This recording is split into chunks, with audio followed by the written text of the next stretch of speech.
कारों की सर्विस करने वाली एक कंपनी काफी तेजी से ऊंचाई पर पहुंची, लेकिन ज्यादा लालच ने इस कंपनी को जमीन पर लाकर पटक दिया है। आज के खर्चा पानी में हम बात करेंगे गो मैकेनिक की, जानेंगे किस तरह से इस कंपनी ने कम समय में काफी नाम कमाया और कैसे एक झटके में कंपनी की साख मिट्टी में मिलती दिखाई दे रही है। जानेंगे कि कंपनी के भीतर फाइनेंशियल गड़बड़ियों का पूरा खुलासा कैसे हुआ और इस कंपनी का फोरेंसिक ऑडिट क्यों होने जा रहा है। तो जानते हैं गो मैकेनिक में फर्जीवाड़े की पूरी कहानी। नमस्कार, मेरा नाम दिव्यांशी है और आप देख रहे हैं खर्चा पानी। कार खरीदने वाले लोगों को इस बात की हमेशा चिंता रहती है कि उनकी गाड़ी की सर्विस अच्छी और किफायती हो। कार मालिकों की इसी चाहत को ध्यान में रखते हुए देश में कारों की सर्विस उपलब्ध कराने वाले स्टार्टअप्स उभरे, जैसे पिट स्टॉप, गो बम्पर, कारपैथी और महिंद्रा फर्स्ट चॉइस। इन्हीं में से एक स्टार्टअप जिसने कार मालिकों के बीच काफी नाम कमाया वह है गो मैकेनिक। यह कंपनी कारों की आफ्टर सेल सर्विस और रिपेयरिंग का काम करती है। कंपनी का दावा है कि देश में कार सर्विस से जुड़ा उनका नेटवर्क सबसे बड़ा है। इस कंपनी ने जिस तेजी से अपना नाम कमाया, अब उसी तेजी के साथ कंपनी जमीन पर आती दिखाई दे रही है। इस कंपनी पर एक बदनुमा दाग लगता दिख रहा है। कहा जा रहा है कि कंपनी के बही खातों में काफी झोल है। गो मैकेनिक में फाइनेंशियल गड़बड़ियां सामने आने के बाद कंपनी के चलते रहने पर भी सवाल खड़े हो रहे हैं। मामला बढ़ता दिखा तो गो मैकेनिक के को फाउंडर अमित भसीन ने लिंक्डइन पोस्ट के जरिए गलती को स्वीकारा। उन्होंने लिखा, किसी भी कीमत पर कंपनी की ग्रोथ को लेकर फैसलों में कई गंभीर गलतियां हुई हैं। अब पूरा मामला विस्तार से आपको बताते हैं। न्यूज वेबसाइट मनी कंट्रोल में छपी खबर बताती है कि गो मैकेनिक में अमेरिका की वेंचर कैपिटल फर्म सिक्वोया कैपिटल का सबसे ज्यादा निवेश है। लेकिन मामले की जानकार एक शख्स ने बताया कि गो मैकेनिक में फाइनेंशियल अनियमितताएं तब उजागर हुई जब जापान का सॉफ्ट बैंक और मलेशिया के सोवरेन वेल्थ फंड खजाना नेशनल बरहाद और नोवेस्ट वेंचर पार्टनर्स इस कंपनी में करीब 600 करोड़ रुपए निवेश करने की तैयारी में थे। निवेश से पहले सॉफ्ट बैंक ने एक auditing firm Ernst and young यानी EY को गो मैकेनिक के फाइनेंशियल जांच का काम सौंपा।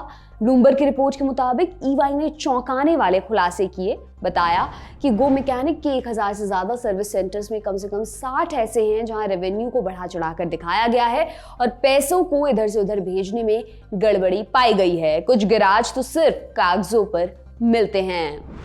इस बारे में हमने शेयर इंडिया के vice president research Ravi Singh से बात की। आइए उन्हें सुनते हैं। देखिए, किसी भी कीमत पे अपनी वैल्यूएशन बढ़ाना, जल्दी बढ़ने की चाहत, और खास तौर से स्टॉक मार्केट में अगर देखें तो बहुत से स्टार्टअप जो हैं वो बहुत तेजी से अग्रेसिव तरीके से आगे बढ़े हैं और कहीं ना कहीं से उन कंपनी से भी अपने आप को और बड़ा साबित करने की चाहत में लोग इस तरीके की या फिर इस तरीके की कंपनियां गलती करती हैं। अपने रेवेन्यू को और वैल्यूएशन को, अपने घाटे को कम दिखाना, वैल्यूएशन को बढ़ाना, इस तरीके के मैनिपुलेशंस करती हैं। लेकिन ऐसी कंपनियों का हर्ष भी काफी बुरा होता है। और अभी का जो आपने जो नाम बताया उसको अगर देखते हैं तो उन्होंने भी काफी हद तक यही कोशिश की, बाहर स्टेक लेना या फिर बाहर के FIIs का इन्वेस्टमेंट दिखाना।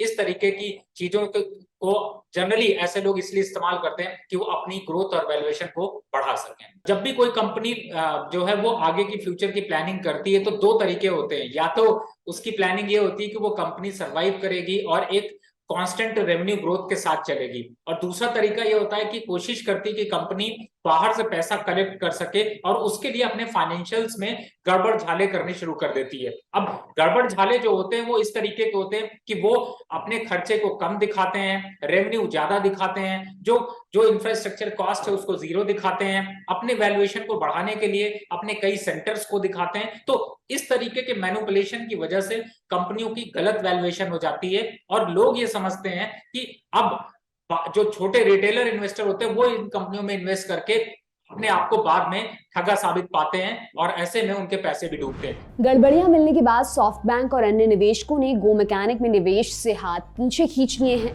साथ ही गो मैकेनिक के मौजूदा निवेशकों को भी कंपनी के भीतर जारी गड़बड़ियों के बारे में बता दिया है। इसके बाद मौजूदा निवेशकों ने EY को अब अलग से गो मैकेनिक की फोरेंसिक ऑडिट का काम सौंपा है। बिजनेस स्टैंडर्ड में छपी एक खबर के मुताबिक गो मैकेनिक के निवेशकों ने संयुक्त बयान में कहा, यह जानकर हम बहुत व्यथित हैं कि गो मैकेनिक के संस्थापकों ने जानबूझकर हमें गलत जानकारी दी और कंपनी की आय को बढ़ा चढ़ा कर दिखाया। निवेशकों ने इस मामले की विस्तृत जांच करने के लिए तीसरे पक्ष को नियुक्त किया है और आगे के कदमों पर विचार कर रहे हैं। वहीं गो मैकेनिक के को-फाउंडर अमित भसीन ने लिंक्डइन पर एक पोस्ट में कहा, कंपनी से गलती हुई है कि हमने बही खाते को ताक पर रखकर हर कीमत पर वृद्धि हासिल करने का प्रयास किया, हमें इसका अफसोस है। उन्होंने कहा, हम इस हालत की पूरी जिम्मेदारी लेते हैं और पूंजी जुटाने के उपाय तलाशते हुए हमने सर्वसम्मति से कारोबार के पुनर्गठन का फैसला किया है। भसीन ने कहा, दुर्भाग्य से हमें करीब 70% कर्मचारियों की छटनी करनी पड़ेगी। सूत्रों के अनुसार कंपनी ने बाकी कर्मचारियों को 3 महीने तक बिना वेतन काम करने के लिए कहा है। यह ऑडिट अभी जारी है और रिपोर्ट का इंतजार है। हालांकि सूत्रों के अनुसार खातों में गड़बड़ी की गंभीर चिंता को देखते हुए गो मैकेनिक के लिए पूंजी जुटाना मुश्किल हो रहा है और कंपनी अपने 70% कर्मचारियों की छटनी करने जा रही है। कंपनी में सिकोया की 27% हिस्सेदारी और गो मैकेनिक का वजूद तभी बच सकता है जब सिकोया उसमें नया निवेश करे।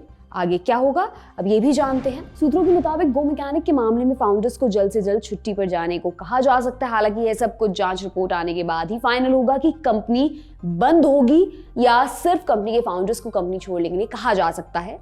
4 दोस्तों कुशल करवा, अमित भसीन, ऋषभ करवा और नितिन राणा ने 2016 में गुरुग्राम में गो मैकेनिक की शुरुआत की थी। कंपनी ने सिकोया, चरारिया वेंचर्स और ओरियस वेंचर्स पार्टनर्स जैसे निवेशकों से काफी पैसा जुटाया है। कंपनी का दावा है कि इस समय देश के 60 शहरों में कंपनी के 1500 वर्कशॉप्स हैं। इस बारे में हमने चार्टर्ड अकाउंटेंट विनोद रावल से बात की, आइए उन्हें सुनते हैं। देखिए, ऐसे जहां तक फोरेंसिक ऑडिट की बात है तो एक तो होता है नॉर्मल ऑडिट जो हम सब चार्टर्ड अकाउंटेंट जिसको ऑडिट करते हैं।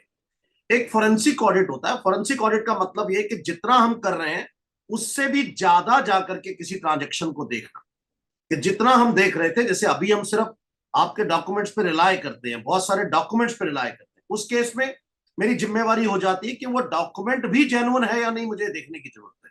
तो आप मोटा मोटी तो ये समझिए कि फोरेंसिक में मुझे आप पे मैं भरोसा तो कर रहा हूं, लेकिन उसके साथ साथ मैं पूरी वेरिफिकेशन के साथ कर रहा हूं। आप पे सीधा सीधा भरोसा नहीं कर रहा हूं।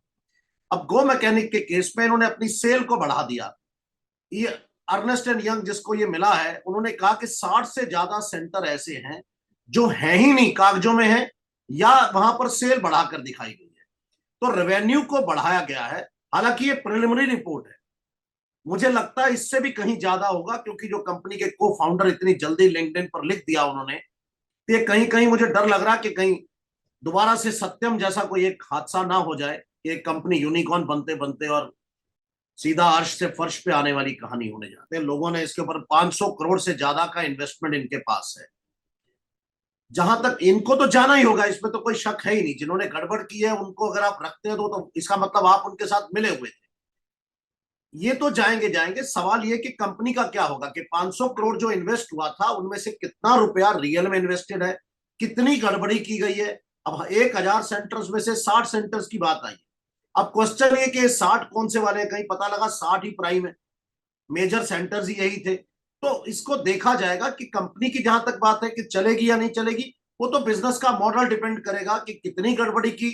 मॉडल अगर अच्छा है तो फाइनेंशियल चला सकते हैं। ये था आज का खर्चा पानी दोस्तों। ये बुलेटिन आपके लिए लिखा था हमारे साथी प्रदीप यादव ने। मेरा नाम दिव्यांशी सुमराव है। आप एपिसोड के बारे में अपनी राय यहाँ कमेंट बॉक्स में जरूर दें। अगले एपिसोड तक अपना खूब ख्याल रखें। शुक्रिया।